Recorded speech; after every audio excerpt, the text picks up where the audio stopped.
invaluable player ang Negrense nga si Arian Paul Teodoro bangod sa magulang sini nga isa man ka volleyball player. Para sa iya, mas maayo ni nga sport tungod kinahanglan sang maayo nga estratehiya. Kag wala naman siya napaslawan sa iya ginpili tungod subong nga si Arian Paul ang isa sa mga volleyball players sa University of Perpetual Help System Delta sa National Collegiate Athletic Association o kon NCAA.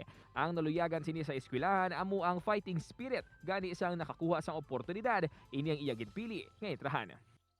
This morning mga kapuso, ululupod naton nga tukibon kung paano bala nagsugod ang karera ni Arian Paul Teodoro, isa ka pulupandanon diri sa probinsya sang Negros Occidental bilang isa ka volleyball player nga subong isa naka key player sang Perpetual Help System Delta kag handa na para sa sampuwa sini nga 2021 NCAA. Arian, good morning and welcome to GMA Regional TV early this on. Kumusta?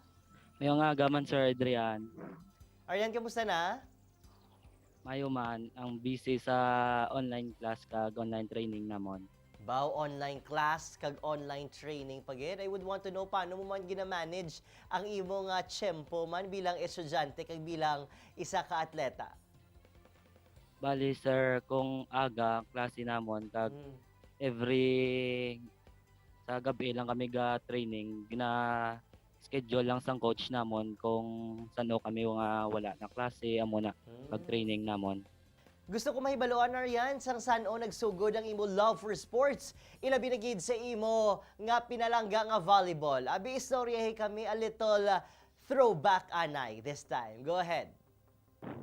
Nagsugod ko ampang sang sports since grade 3 ko, 9 years old.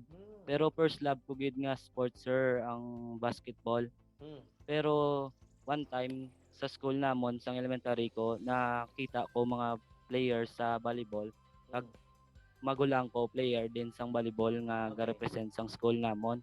Amo to daw na inspired man ko sa magulang ko nga gusto ko makatuon sang volleyball amo na nga nag-try ko kag nagpatudlo ko siya kag grade 4 na ko nag-try out ko sa team sang school namon dito na diyon nagsugod-sugod ang pagpalangga ko sa volleyball asa naging player ako sa bong. Nagpadayon ko sang hampang ko sang volleyball tungod sa coach ko sang elementary, sir. Kay gingambalan niya ko nga mag-try out kag magampang kay nakitaan niya ko sang potential nga maging volleyball player. Ti amo to, sir, gingrab ko mo ng opportunity nga makampang ko kag gingkuha mo ko diyon sang coach ko nakampang ko sa mga area meet, sa Beria, provincial meet. Tapos hasta na to nga nagang high school ko naging player ko gyapon. Hasta sa nakilala ko si Coach Sam sa Facebook, naging friends kami. Tapos amo to siya ang isa ka rason ko nga nakakadto ko sa Manila, gimbulikan niya ko. Paskwela ko sa Perpetua kag subong amo na naging part ko sang NCAA. Nice. Bati ko, sa imo junior year sadto nakalabot ka na sa NCAA sa Manila. Sorry kami be sang imo nangin eksperyensya sa NCAA sadto. Una-una gid, sir, birthday ka excited nga may may dala ka kulba kay syempre first time ko hampang sa mo ng big league tapos isa pa na sa pinaka oldest nga league sa aton nga lugar sa Philippines ang NCAA. Pag taga amo to pag kadampang namon kina-mindset ko lang sa kagalingon ko nga para ni sa school kag para ni kay God kag sa family ko. Kag kami ang defending champion, hindi kami pwede maperde nga hindi kami basta-basta mapaperde. Hasta mo to nakuha gyapon namon ang 5-peat champion na retain namon by 5 straight years. So Arian, ano man yung balatsagon mo nga ti, syempre, bit-bit mo ang probinsya sa Negros Occidental. Most especially ang bandera no, sa municipality of Pulupandan, ang imo sini hometown sa big league, sa big city. At the same time, ti, hindi ilahog-lahog ang imo ginpasakupan, kag nangin madinalagon pa kamo.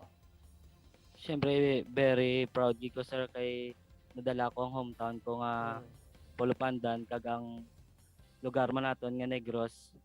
Bali amo na nga sobra gi ko happy nga nalabot ko nang amo nang achievements kaysa una ginahandom ko lang subong ara na ko da. Kag very thankful gid ko kay Coach Sam kay tungod siya nakalabot ko sa amo nang league.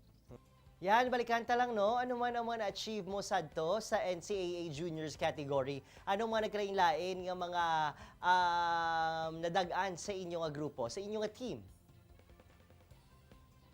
Una-una po sa lahat sir, first time ko gid nagampang sa sa Imos Volleyball League sa City of Imos Inter High School. Bali mga kalaban namon mga UAP, NCAA teams man sir.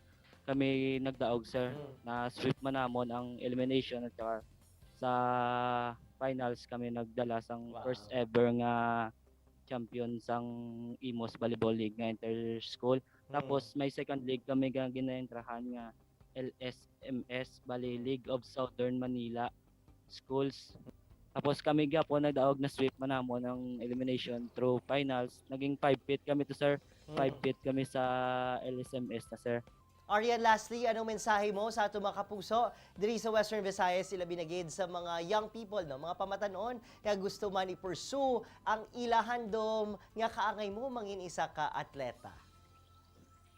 Bilang isa ka athlete subong sir, ang pagiging student athlete sir is mahirap pero kailangan mo lang ng sir, pagpupursige, determination at desidido ka dapat sa ginagawa mo sir. Dapat at saka maging coachable ka.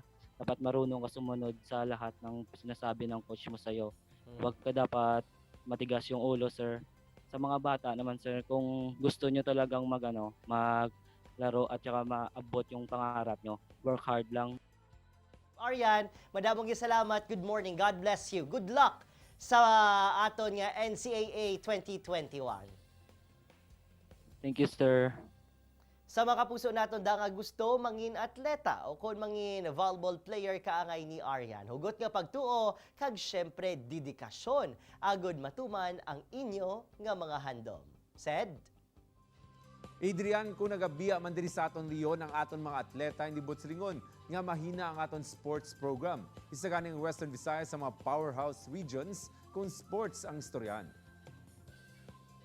nagapatigid ako dira said ugaling may mga oportunidad nga mabudlay gid palampason. Samtang ang palabuton ni NCAA season gali ha bantayan diri lang sa GMA. Makapuso sa piyakabahin, celebrity chef nga makachika ni Kapuso Kate Revelia sa Best Talk, bantayan ta sa pagbalik sa GMA Regional TV Early Edition.